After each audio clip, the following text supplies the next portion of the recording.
Muy buenas. Una noche más está con nosotros un invitado, y un invitado como nos comprometimos de importancia, una persona que nos va a hablar de una institución de un gran pasado y un presente expansivo y un gran futuro educativo. Una institución que está difundiendo lo que es el humanismo cristiano. Tenemos con nosotros a Raúl Mayoral Benito. Buenas noches, Raúl. Buenas noches. Pues Raúl Mayoral Benito es el director de la Fundación Universitaria San Pablo CEU y es miembro de la Asociación Católica de Propagandistas. Raúl, te queríamos preguntar, ¿qué es la Asociación Católica de Propagandistas primeramente? ¿Qué es? Bien, yo podría dar una primera definición de esas de enciclopedia, ¿no? Una asociación privada de laicos que están comprometidos en llevar el Evangelio a todos los rincones de la vida pública. Pero a mí lo que me gusta decir de la Asociación Católica de Propagandistas es que es un instrumento de modernización de las estructuras sociales, políticas y culturales de España. De hecho, cuando se funda en 1909, se funda con esa idea, modernizar el catolicismo español, pero a través de esa modernización del catolicismo español, modernizar las estructuras sociales, políticas y culturales de la España de principios de siglo. Una España en la que hay cierta convulsión, hay ya movimientos sociales, venimos de cierta decadencia, se ha perdido un imperio, España está aprendiendo a ser nación, es decir, ha dejado de ser imperio y está aprendiendo a ser una nación. En fin, en todo ese contexto es donde hay que entender la creación de la Asociación Católica de Propagandistas con ese impulso modernizador. Pero la asociación tenía que tener unos medios y queríamos preguntarte, hubo una compra de un periódico en 1911, ¿podrías...? Bueno, vamos a ver, quien funda la Asociación Católica de Propagandistas es un jesuita, el padre Ángel Ayala, a instancias de quien era en aquellos momentos el nuncio de su santidad en España, Monseñor Vico. Monseñor Vico detecta que el catolicismo español es un catolicismo anticuado, es quizás un catolicismo de prácticas devocionales, pero que no tiene influencia en la vida pública. ¿Faltaba acción? Efectivamente, faltaba acción y quizá algo de pensamiento. Monseñor Vico le encarga a Ángel Ayala, al padre Ayala, como digo, jesuita, que cree una asociación en un primer momento de jóvenes, porque el embrión de la Asociación Católica de Propagandistas es un grupo de jóvenes, y entre esos jóvenes sobresale una figura egregia, luminaria, que es Herrera Oria, Ángel Herrera Oria, otro Ángel. Herrera Oria es realmente el impulsor de la Asociación Católica de Propagandistas. A los pocos meses de crearse esa asociación, él es designado presidente. Y él se da cuenta de que el instrumento, la herramienta más decisiva e incisiva para llegar a todos los rincones de la vida pública son los medios de comunicación. En aquella época los medios de comunicación se reducían pues, al periódico y a la radio, una radio muy embrionaria. No había ni televisión, no había por supuesto internet, y el cine también era muy emergente, ¿no? Entonces él lo que hace es adquirir un periódico, y es El Debate. El Debate se compra a unos empresarios vascos, y cuando se produce esa compra, el debate, llamado en otro momento La Gaceta del Norte, vendía 20.000 ejemplares. A los pocos años de la compra ya por Herrera Oria y los propagandistas empieza a vender 50.000 ejemplares y se planta en la Segunda República, en los años 30, con 200.000 ejemplares. Es ya un periódico que crea opinión y es además un periódico moderno y un periódico que constituye un referente en la historia del periodismo español, constituye un referente de cómo debía hacerse un periódico. Pero te queríamos preguntar porque Herrera Oria, el siervo de Dios Herrera Oria, no era periodista, él era como tú, había estudiado Derecho. Él era abogado y concretamente abogado del Estado, porque él efectivamente hizo la carrera de Derecho y preparó unas oposiciones a abogado del Estado. Él era un seglar. En la vida de Herrera Oria hay que diferenciar dos partes, dos etapas. La etapa como seglar, abogado del Estado, y periodista, porque él tenía ciertas ideas de cómo debía hacerse la propaganda y eso le valió ser director del Debate, de ese periódico que, como he dicho antes, se adquirió. Pero luego hay que diferenciar esa segunda etapa en su vida y es cuando ya se hace clérigo, se hace un hombre de iglesia, se ordena sacerdote en 1935 y después de ser sacerdote pasa a ser obispo de Málaga y termina siendo cardenal de la Iglesia Católica. Nosotros, bueno, creó muchísimas obras, fue lo que dices, que alguien, una figura en el catolicismo español de primer orden. Y entre ellas te queremos preguntar, y sabemos que has trabajado bastante sobre la agricultura, incluso has escrito libros en las jornadas de Talavera de la Reina, sobre una de sus obras, que además de la Asociación Católica Propagandista fue la Confederación Católico-Agraria. ¿Qué nos podrías decir? La Confederación Nacional Católico-Agraria, sí. Bueno, antes de entrar en esa faceta de la vida pública de Herrera, hay que decir, como ya he mencionado antes, que la Asociación Católica de Propagandistas desde un primer momento se preocupa por crear obras que eran necesarias en la sociedad española. Crea obras de tipo social, como por ejemplo el Instituto Social Obrero, Cáritas, que es una creación de la Asociación Católica de Propagandistas, es en 1946 cuando se produce su nacimiento, ahora que desgraciadamente está tan de moda, está tan de actualidad. Cáritas, precisamente porque está cumpliendo un servicio impagable a todos los necesitados que está provocando esta crisis, ¿no? Además de esa acción social, hay también una acción cultural, se adquiere el Debate, se crea una red de periódicos, una agencia de noticias, la agencia Logos. Luego también hay una acción cultural educativa, se crea el CEU como un centro de enseñanzas, que luego pues hablaremos después de eso, pero crece y a día de hoy es un gran transatlántico educativo en España, ¿no?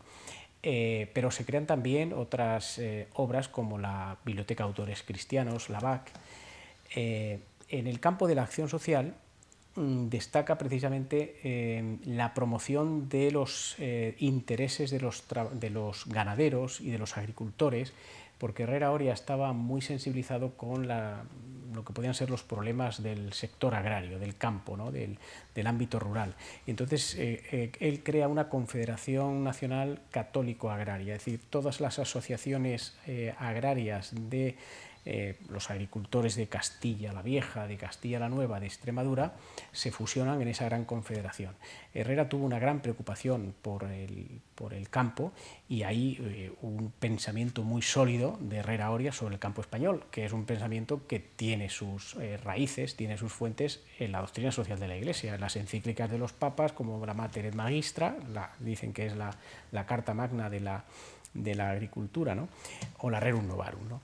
Y luego hay otra acción que es la política, también podemos hablar de la acción política de Herrera Oria, y en los años 30, con motivo de la Segunda República, se lleva a cabo una acción política de los propagandistas a través de la CEDA, la Confederación Española de Derechas Autónomas, que se crea de una manera muy ágil, muy rápida, y en 2 años es capaz de ganarle unas elecciones a Azaña. Al mismo Azaña le gana unas elecciones y consiguen el gobierno en 1933, el gobierno dentro de la Segunda República. Bien es cierto que el líder de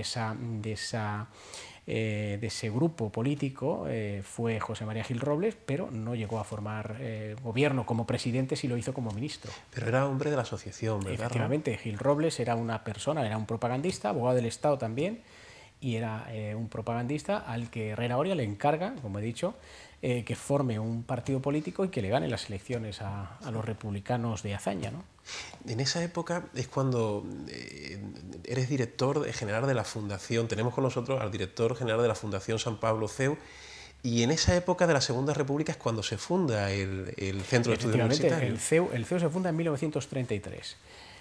Ahora en 2013 hacemos 80 años.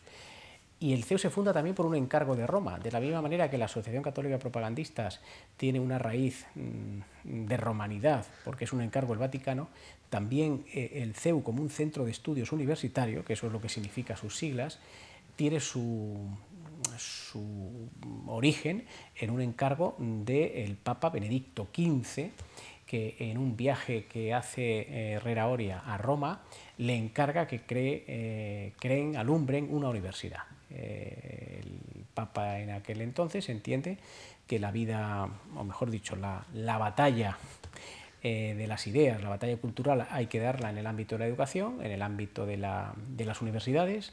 No había en aquel momento un escenario como el de los medios de comunicación, donde hoy hay que dar esa batalla, aunque también en las universidades. Y Benedicto XV le encarga a Herrera Oria que monte una universidad.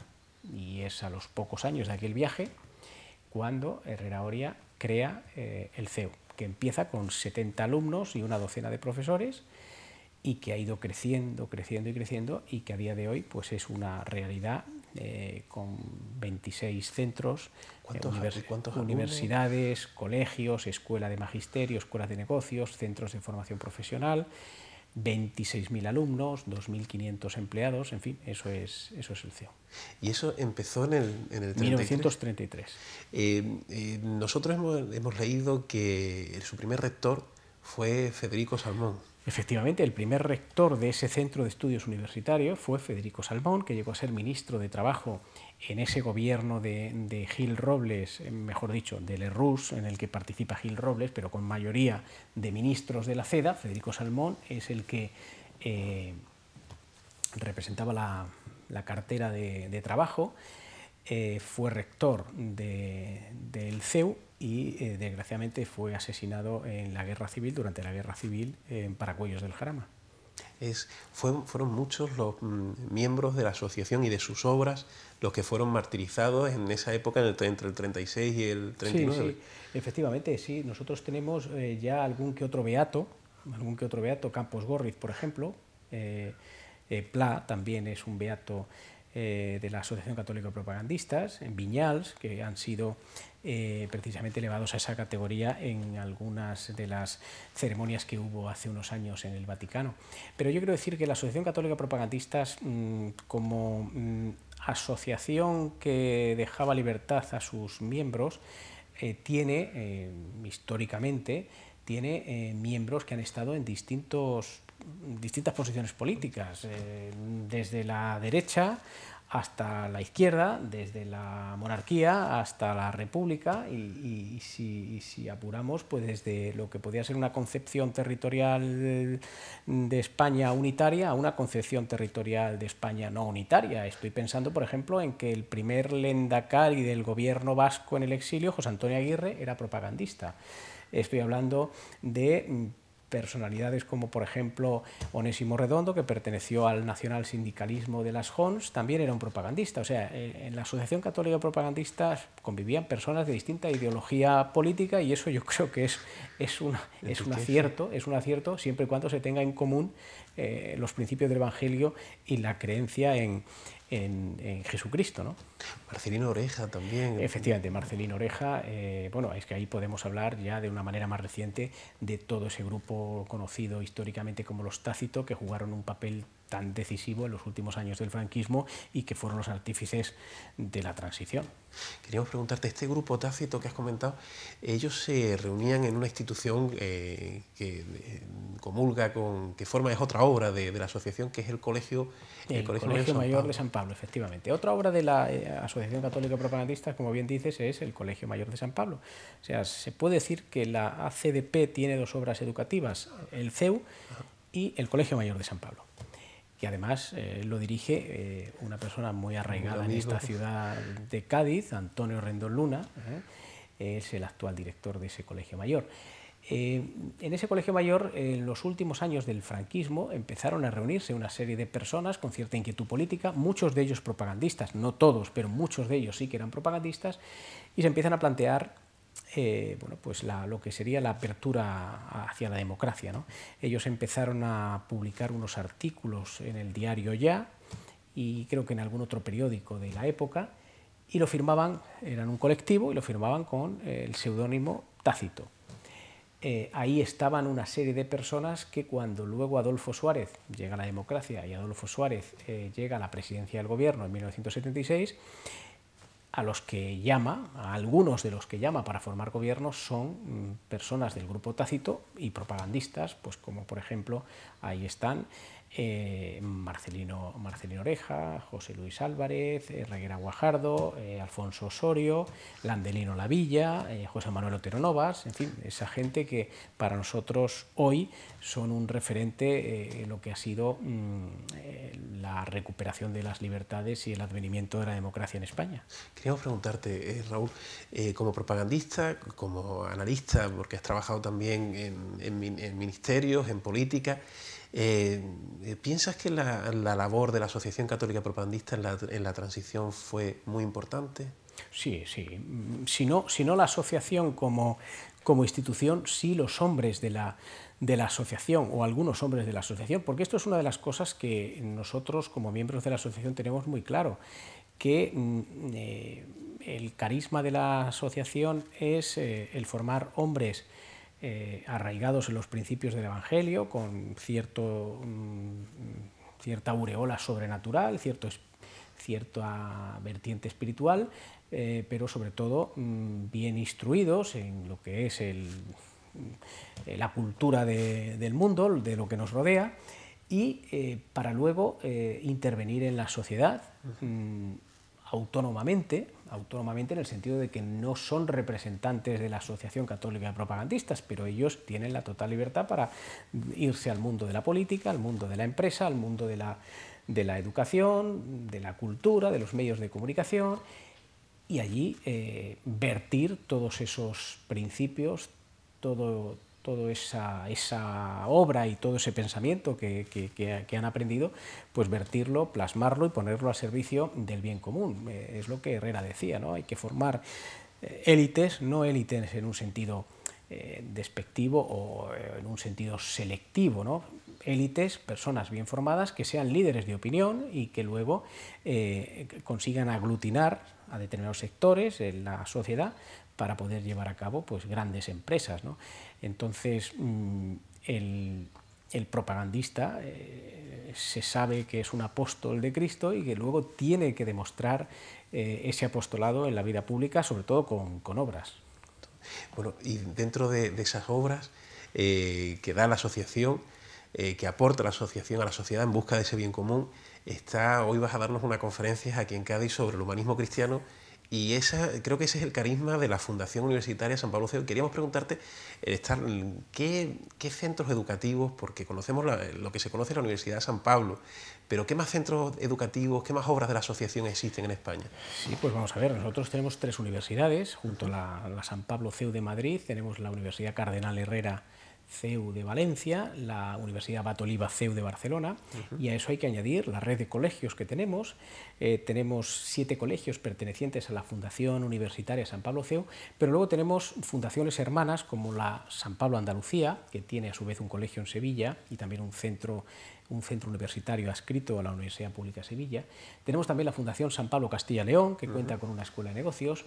Tenemos también la Fundación Abat Oliva en Barcelona, que tiene 2 colegios. En suma, bajo el símbolo CEU, disponemos de 26 centros, como he dicho antes, 10 colegios en total, una escuela de magisterio en Vigo, escuela de negocio, como he dicho, y también un centro de formación profesional. Y la idea nuestra es que en todos nuestros centros, en todas nuestras aulas, bueno, pues lo que se imparte es una educación que trata de hacer que el alumno se interese por la verdad a través de la participación, del diálogo, porque nosotros entendemos que la transparencia y sobre todo la participación es lo que hace que las sociedades democráticas sean robustas, ¿no? Entonces formamos a nuestros alumnos enseñándoles cómo tienen que pensar y no en qué tienen que pensar, porque esto sería adoctrinamiento y nosotros no queremos adoctrinar, queremos que nuestros alumnos tengan total libertad para que ellos hallen la verdad siempre dentro de lo que pueden ser unos cauces que nosotros entendemos que deben estar en nuestras enseñanzas, porque también es cierto que venimos de un origen y de una identidad indiscutible, que es precisamente la católica, los principios del Evangelio. Queríamos preguntarte, ya por último, bueno, se ha cumplido hace poco el primer centenario. Comentaste antes, Raúl, que en 1909, hace poco, 2009, 2010 fue el primer centenario. ¿Qué afronta? ¿Cuáles son los objetivos, los retos que tiene la Asociación Católica Propagandista y sus obras en el nuevo centenario, en el siglo XXI? Pues bien, de la misma forma que en aquella época, yo imagino que los fundadores tuvieron muy presente el entorno social, el entorno del mundo que les rodeaba, político, económico, pues nosotros en este segundo centenario también tenemos que tener en cuenta ese entorno. Y la verdad es que el panorama no es nada halagüeño, desgraciadamente, aunque nosotros somos optimistas y nos movemos por la esperanza cristiana, y eso nos hace ser optimistas. Pero sí que es cierto que vivimos en un mundo convulso, azaroso, con crisis económica, crisis moral, y nosotros como propagandistas y católicos tenemos que pensar que somos o podemos ser muy útiles en estos momentos. Nosotros podemos contribuir a mejorar. De hecho, a mí lo que me gusta decir es que nos dejen a los católicos ser católicos, y que nos dejen contribuir a mejorar la sociedad y contribuir al bien común. Entonces, ese es nuestro reto de este segundo centenario, ¿no? Que en este momento como digo, de turbulencia, ya sea por aprietos económicos, ya sea por decadencia moral, los católicos tenemos mucho que decir, y que tenemos ahí la doctrina social de la Iglesia, que puede aportar muchas soluciones concretas a los problemas de hoy en día. Pues enhorabuena por la labor que están haciendo en la Universidad de la Fundación San Pablo CEU, y te esperamos muchísimas más veces aquí en la provincia de Cádiz, en Andalucía en general, porque este programa se ve en toda Andalucía. Muy bien, es un placer, ha sido un placer. Muchísimas gracias, Raúl. Gracias. Hasta la próxima. Y señores, nos vemos la semana que viene en Ventana a la Historia. Gracias.